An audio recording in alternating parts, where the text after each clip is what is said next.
இந்த ட்ரிப்புக்கு ஏற்பாடு பண்றதுக்குள்ள நான் எங்க வீட்டுக்கார்ட்ட பட்டப்பாடு கொஞ்சம் நஞ்சம் இல்ல. நான் தனியா தான் பண்ணுவேன்னு அடம் பிடிச்சாங்க. நான் சொன்னேன் சரவணா டிராவல்ஸ்ல தான் நம்ம போகணும். இதுக்காக ரெக்கமெண்டேஷனுக்கு ஒரு 4 பேரை செட் பண்ணி அவங்கள செட் பண்ணாங்களாம். செட் பண்ணி பேச வச்சு சரவணா டிராவல்ஸ் புக் பண்ணோதான் அன்னைக்கு தூக்கமே வந்தது. அதுக்கப்புறம் சீனிவாசனுக்கு ஃபோன் பண்ணி நான் பணம் கட்டணுமா வேண்டாமா, உங்களை நான் பார்த்ததே இல்லையே அப்படின்லாம் கேள்வி மேல கேள்வி கேட்டேன்.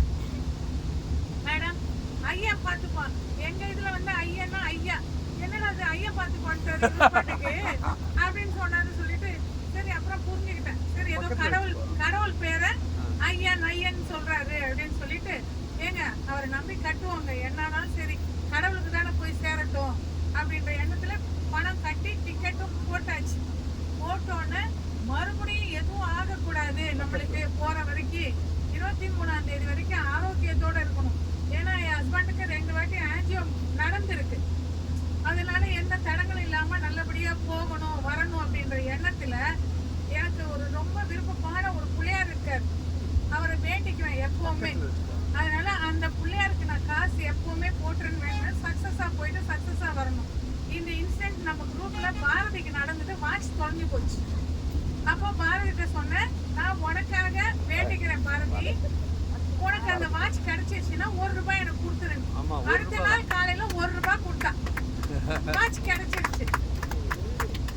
இந்த மாதிரி எல்லாம் அதே போல இங்க வந்த எல்லா ஜென்ஸும் சரி லேடிஸும் சரி எனக்கு ரொம்ப பிடிச்சிட்டாங்க. எனக்கு வந்து இந்த மாதிரி குரூப்ல எல்லாம் போகணும்னா ரொம்ப பிடிக்கும். ஏன்னா எல்லாருமே ஒரு என்னோட ஏஜ் இதை விட கம்மியான ஏஜ் எல்லாம் ஒருத்தருக்கு ஒருத்தர் புரிஞ்சுக்கிட்டு ஒருத்தருக்கு ஒருத்தர் சாப்பாடு ஸ்நாக்ஸ் எல்லாம் ஷேர் பண்ணி கொடுக்கறது, ஒருத்தரை பார்த்துக்கிட்டு கோயிலுக்கு பார்த்து வராங்களா வரலையான்னு பார்த்து கூட்டிட்டு வர்றது, அந்த 40 பேரும் கவனிச்சு வந்தது எனக்கு ரொம்ப பிடிச்சிருந்தது. அது அந்த ஒத்துமை வந்து எங்கேயுமே வராது. இது வந்து சீனிவாசனுக்கு எல்லாரும் ஒரு தேங்க்ஸ்.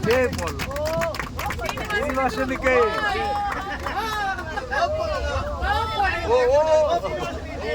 ஆனா ஏர்போர்ட்டுக்கு வந்துட்டு சீனிவாசன்ல வந்து நான் பார்க்கும்போது என்ன இந்த பையன் சின்ன பையனா இருக்கான், எப்படி நம்ம கூட்டிட்டு போகலாம் அப்படின்னு நினைச்சேன் நான்.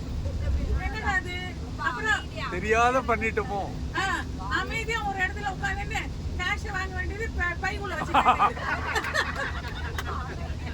ஏன்னா ஒரு இன்ஸ்ட்ரக்ஷன் இல்ல ஒண்ணு இல்ல, அங்க போய் பண்ணுங்க செக் இன் பண்ணுங்க நீங்க இதை பண்ணுங்க அதை பண்ணுங்கன்னு சொல்லி அனுப்பிச்சுட்டாரு. என்ன கூட ஒரு அசிஸ்டன்ட் கூட இல்ல, எப்படி இந்த பையன் மேனேஜ் பண்ண போறான்னு நினைச்சேன்.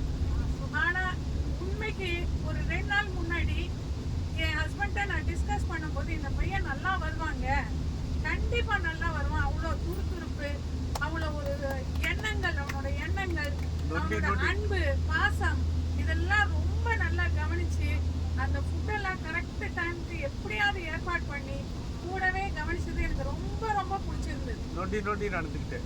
கால் வேற முடிஞ்சு 2 ஃபிங்கர் ஃப்ராக்சர். அதோட எங்களை எல்லாம் மேனேஜ் பண்ணி அந்த கூட்டம் அதுல சமாளிச்சு கூட்டிட்டு போயிட்டு கூட்டு வந்ததுக்கு அவருக்கு ஒரு ஹோ போடுங்க எல்லாரும். ரியலி சூப்பர்ப்பா. டைம்ல செட் பண்ணி கூட்டிட்டு வந்து ஏற்பாடு. நேற்று வந்து புத்தகாயா போனோம். அங்கே ஒரு இன்சிடென்ட். புத்தகாயால கியூ பார்த்தோம், கிட்டத்தட்ட 2 கிலோமீட்டர் கியூ இருந்தது. ஒரு கைடை ஏற்பாடு பண்ணி அவரை மிடில பூத்தி விட்டாரு.